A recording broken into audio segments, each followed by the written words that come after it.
मला असं वाटतं की जनतेने एक वेगळं काहीतरी मनामध्ये ठरवलं होतं असंच त्याच्यामधनं दिसते आहे। आणि या संपूर्ण वाशिम यवतमाळ लोकसभा मतदारसंघाची जनता ही 25 वर्षापासून मला खासदार म्हणून बघते। मी केलेली कामं असतील, माझा असणारा संपर्क असेल, माझे असणारे जिव्हाळ्याचे प्रेमाचे संबंध असतील, म्हणून मी 25 वर्ष या ठिकाणी शिवसेनेची सक्षमपणाने धुरा सांभाळत आले। आणि आज महाराष्ट्रामध्ये जे काही चित्र निर्माण झालं किंवा आपण जे रिझल्ट पाहतो आहे त्याच्यातलाच हा एक भाग असू शकतो असं मला वाटतं। आणि जनतेची जी काही इच्छा होती ती कदाचित पक्षश्रेष्ठीकरण पूर्ण झाली नाही, ती मताच्या रूपाने या ठिकाणी जनतेने कदाचित दाखवले असं म्हणायला काही हरकत नाही। आणि कधी कधी सत्य हे कटू असतं पण ते बोललं पाहिजेत। आणि मला असं वाटतं की या ठिकाणी ज्या पद्धतीने सर्वसामान्य माणसाच्या जनतेच्या लोकांच्या मनामध्ये मी होते आणि जो विश्वास माझ्यावरती त्यांनी 25 वर्षापासून दाखवला, खरोखर मी त्यांची मनातून आभारी आहेच।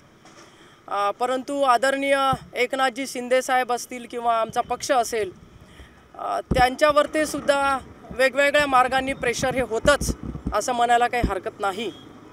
आणि दुसरी गोष्ट अशी आहे की खुद्द जे हेमंत पाटील आहेत त्यांनी सुद्धा मान्य केलं होतं की ही स्क्रिप्ट लिहिल्या गेलेली आहे। आणि म्हणून मला असं वाटतं की बऱ्याच वेळेला अशा जेव्हा स्क्रिप्ट लिहिल्या जातात तेव्हा त्या पक्षाच्या हिताच्या नसतात। कदाचित आदरणीय आमचे मुख्यमंत्री साहेब यांची तळमळ होती मला मत या ठिकाणी उमेदवारी देण्याची, परंतु अनेक फॅक्टर त्याच्यामध्ये झालेत असं मला दिसते। आणि मी एवढंच या निमित्ताने सांगेल की मी शिवसेनेचं काम करते आहे, यानंतरही मी आत्ताही सक्रिय आहे।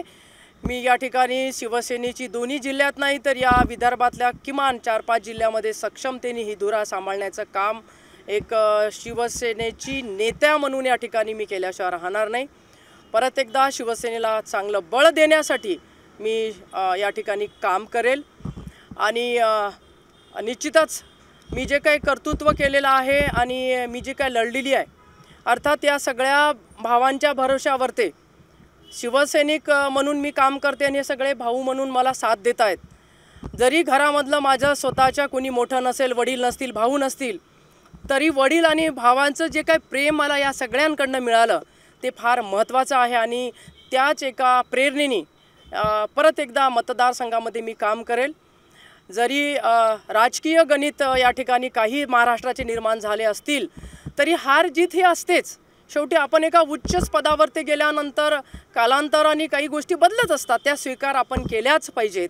आणि त्या स्वीकार करून आम्ही लढलेलो आहोत। आणि शिवसेना ज्या काळामध्ये माझ्या वडिलांनी या ठिकाणी उभी केली त्या काळामध्ये तर शिवसैनिक धरून बांधून गावागावामध्ये स्वतःच्या गाड्या, स्वतःचे ट्रॅक्टर, स्वतःची लोकं नेऊन शाखा ओपन केल्या। त्या काळामध्ये संपूर्ण काँग्रेस या विदर्भामध्ये या जिल्ह्यामध्ये होती, त्या काळामध्ये माझ्या वडिलांनी काम केलं।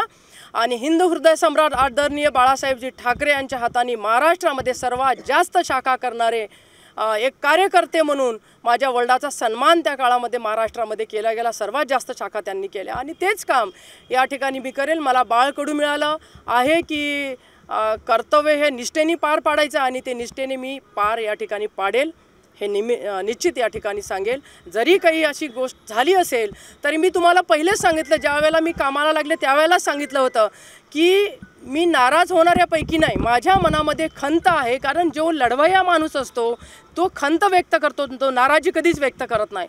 आणि म्हणून मी ही खंत व्यक्त केली होती, पण मी कामाला लागले।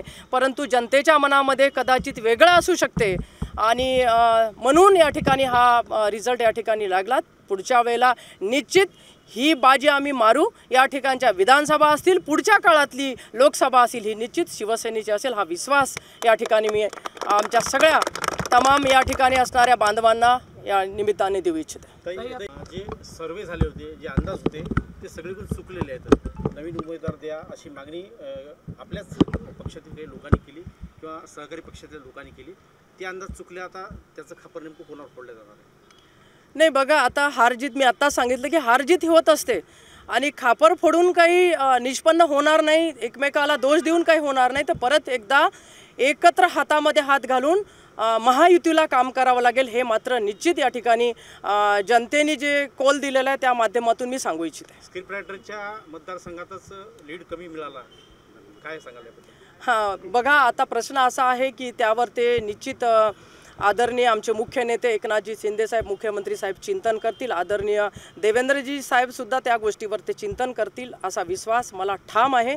कारण ठामपणाने 25 वर्षापासून नाही 30 वर्षापासून या ठिकाणी शिवसेनेची भक्कमपणाने जबाबदारी सांभाळण्याचं काम या भागाची खासदार म्हणून मी केलेलं आहे. ताई, आता सध्या जे केंद्रात सरकार स्थापन होणार नंतर राज्यातही मंत्रिमंडळाचा विस्तार होणार, त्यावेळेस आपला नंबर लागणार असं चर्चा आहे. आपली काय म्हणणं आहे?